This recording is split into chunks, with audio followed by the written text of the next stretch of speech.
अपने आप को जो भारत के तिरंगा कलर में अपने आप को रंग के खड़े हुए हैं। राष्ट्रीय एकता इतिहास का अनुपम। प्रधानमंत्री जी को अगर लगता है कि सदन में ना आकर वो अपनी जवाबदेही से बच गए हैं, तो कोई नहीं, इन 3 दिनों के बाद सड़कों पर घेराव होगा प्रधानमंत्री जी का। सदन में वो प्रधानमंत्री बोलते नहीं है, पर 15 अगस्त को लाल किले की प्राचीर से फिर जुमलेबाजियां होंगी। राहुल गांधी की सदस्यता बहाल होने के बाद में कांग्रेसी खेमे में बहुत अधिक खुशी की लहर दौड़ गई। आज जिस वक्त सदन में बहस हो रही थी, उसी वक्त संसद से मात्र 1.25 किलोमीटर के फासले पर दिल्ली के जंतर मंतर पर युवा कांग्रेसी पूरे जोश खरोश के साथ नारे लगा रहे थे। बहुत बड़ी तादाद में कई प्रदेशों से निकल के युवा नेता यहां पहुंचे हुए थे और जोश का आलम यह था कि उन्होंने एक दीवार खड़ी की मंच पर युवाओं की, जिन्होंने अपने जिस्म को तिरंगे के कलर में समेट दिया था और उस पर एक मैसेज अलग अलग अक्षरों में लिखा हुआ था, सेव मणिपुर। मतलब बिल्कुल साफ है कि अभी यह मुद्दा बहुत दिनों तक दिल्ली की सियासत को, देश की सियासत को गर्मी देता रहेगा। मैंने उनके कई नेताओं से बात की, जिसमें अलका लांबा भी शामिल हैं। देखिए इस जोश खरोश, उत्साह और आने वाले बदलाव के पदचाप की एक नई तस्वीर।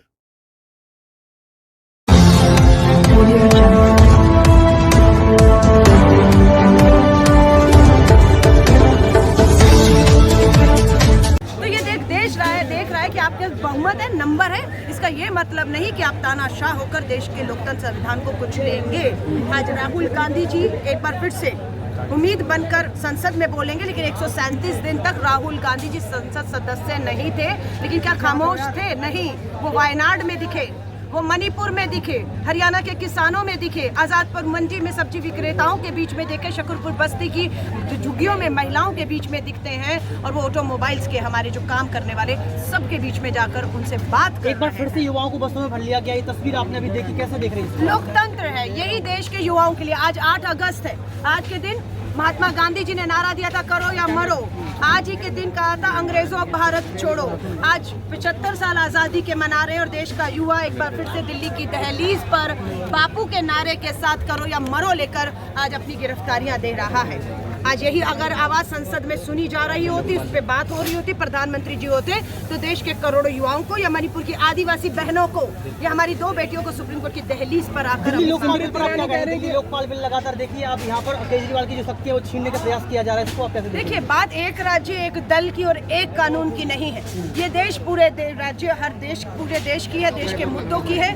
ये अध्यादेश और बहुमत के दम पर आप इसे कुचल रहे हैं, आप संविधान की हत्या कर रहे हैं। राहुल गांधी जी को संवैधानिक हक था, वायनाड के लोगों ने चुना, आपने संविधान की हत्या की, राहुल जी की सदस्यता आपने रद्द कर दी। तो इसी तरह अध्यादेश से हो क्या रहा है? संविधान की तो हत्या की जा रही है, लोकतंत्र को कुचला जा रहा है। मैम 8 महीने हैं, देश पूरी तरह से तैयार खड़ा है।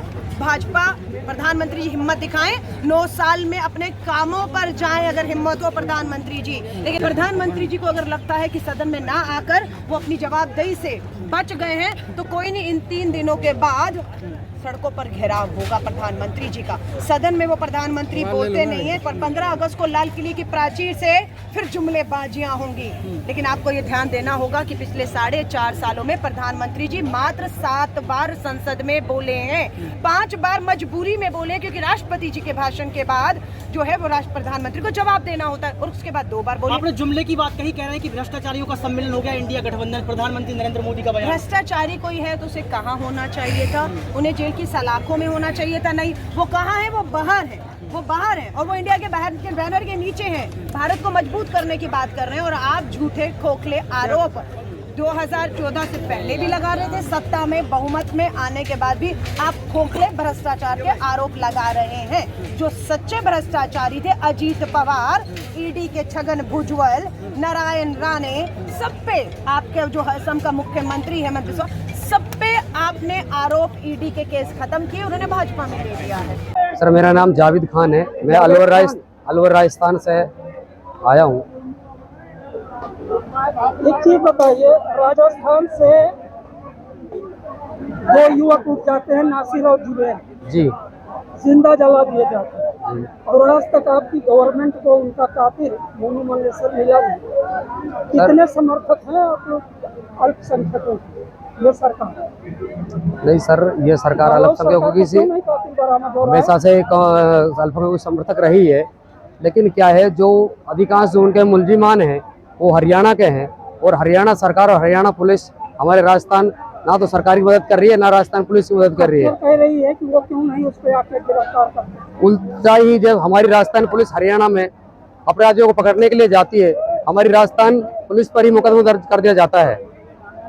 जावेद भाई ये बता दीजिए कि 2014 में जब सरकार बदली, उसके पहले मुस्लिम, जी सिख जी और दलित जी कांग्रेस के वोट बैंक हुआ करते थे। बिल्कुल हुआ करते थे एकदम से सर। हालत खराब हुई, क्यों मोह भंग हुआ मुसलमानों का?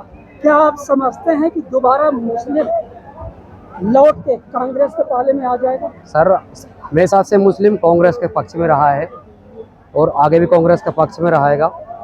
कुछ 10-20% लोग इधर उधर हो गए, वो अलग बात है, लेकिन अल्पसंख्यक सदैव कांग्रेस के साथ था और रहेगा। मुसलमानों का संदेश जाएगा जी देखो, संदेश तो सबसे पहले मोदी जी के खिलाफ जा चुका है।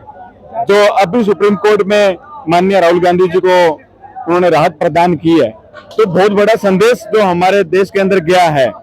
सबसे बड़ा संदेश तो यही है जी, आज सच्चाई की जीत हुई है और बुराई कहीं ना कहीं हारी है। जैसे ये ईडी के झूठे छापे डलवा देते हैं, जहां इनको मौका मिलता है बस मौका ढूंढते हैं और मौके पे चौका मारने का काम मोदी जी कर रहे हैं, और कुछ काम नहीं है।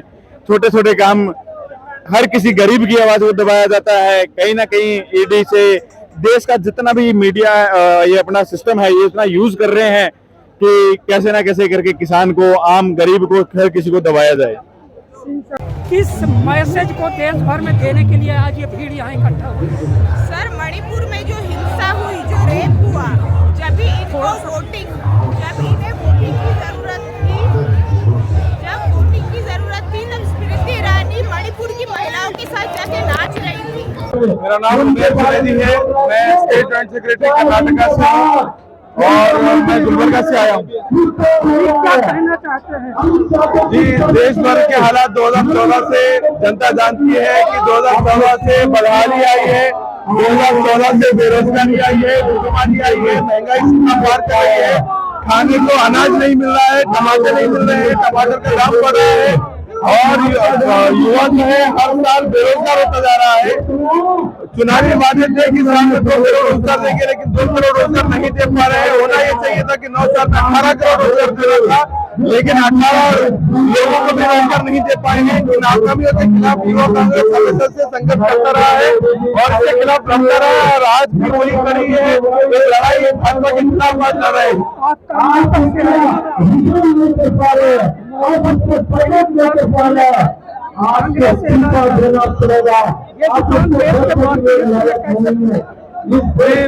हमारे नेता आदरणीय राहुल गांधी जी ने पैदल यात्रा के दौरान, भारत जोड़ो यात्रा के दौरान कहा था कि मैं नफरत के बाजार में मोहब्बत की दुकान खोल रहा हूँ, और पहली दुकान हमने कर्नाटक में खोली है, और इसके सारे फ्रेंचाइज अभी देश भर में फैलेंगे।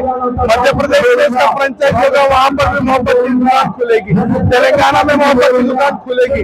लोगों की भलाई का काम अगर करेंगे तो मोहब्बत की दुकान खुलेगी, ये हमारी मान्यता है, और इसीलिए लोगों की भलाई का काम कर रहे हैं। जिस तरह से कर्नाटका में 5 गारंटी हमने लागू की, उसी तरह दूसरे प्रदेशों में उनके भलाई के लिए काम करते रहेंगे और ये दुकान खोलते रहेंगे। बहुत बड़ी तादाद में युवा यहाँ पे मौजूद है। देखिए, मैसेज तो हमारे राहुल बाबा ने दे दिया है कि नफरत के बाजार में मोहब्बत की दुकान खोलने निकले हैं हम सब लोग। वाजिब है और मैं कर्नाटका गुलबर्गा से आया हूँ। तो जैसे कि आप लोग देख सकते हैं यहाँ पे काफी सारे युवा नेता और हमारे कार्यकर्ता यहाँ पर मौजूद हैं। काफी खुशी हुई देखकर यहाँ पर लोगों ने एकजुट होकर यहाँ पे संदेश दिया है कि आने वाले वक्त में ये जो बीजेपी गवर्नमेंट है इसको उखाड़ देंगे, क्योंकि यहाँ पर नफरत की राजनीति नहीं चलेगी बल्कि मोहब्बत की दुकान चलेगी।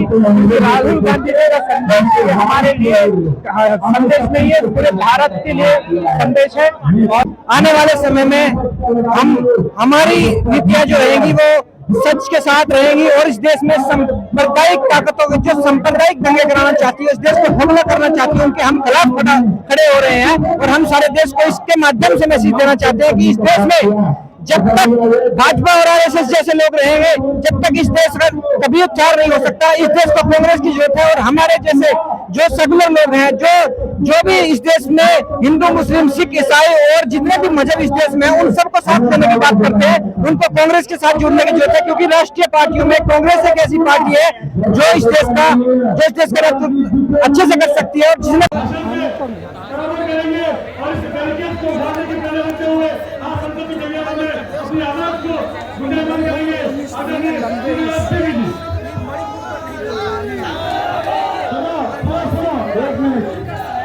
मैं दिल से सबको धन्यवाद करना चाहता हूँ।